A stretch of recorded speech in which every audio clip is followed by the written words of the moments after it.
स्त्री जन्माचे स्वागत करा या अनोख्या चळवळीच्या प्रणेत्या अहमदनगरच्या डॉक्टर सुधा कांकरिया महाराष्ट्रातील प्रत्येक ग्रामपंचायतीपर्यंत स्त्री भ्रूणहत्या थांबवण्याचा संदेश सामूहिक शपथ घेऊन पोहोचवण्याचा प्रयत्न यशस्वी होतो आणि या उपक्रमाचं कौतुक राष्ट्रपती प्रतिभाताई पाटील यांच्याकडून होतं। ही डॉक्टर सुधा कांकरिया संचालित चळवळीला मिळालेली सर्वोत्तम दाद।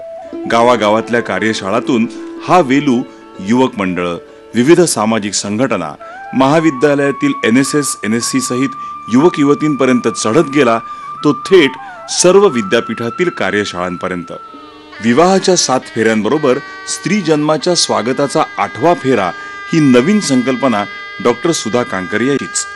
वधूवर पालक परिचय मेळाव्यातून या संकल्पनेचा प्रचार प्रसार आणि प्रत्यक्षात तसे विवाहही संपन्न होतात हे समाजाच्या बदलत्या मानसिकतेचं प्रत्यंतरच। नकोशी झाली हवीशी या विशेष संकल्पनेतून मुलीचं नाव नकोशी ठेवणाऱ्या घरांमध्ये प्रबोधनाद्वारे ती मुलगी हवीशी होते हे सारं यश सुधाताईंच्या परिपूर्ण आंतरिक तळमळीचंच। गणेशोत्सवातील आरास, पोस्टर्स, प्रदर्शनं यातून संदेश, अहिंसा रॅली, सह्यांची मोहीम, शिबिरांचं आयोजन, VCD द्वारा प्रबोधन या नानाविध प्रयत्नांना आलेलं घवघवीत यश याचं श्रेयही सुधाताईंनाच।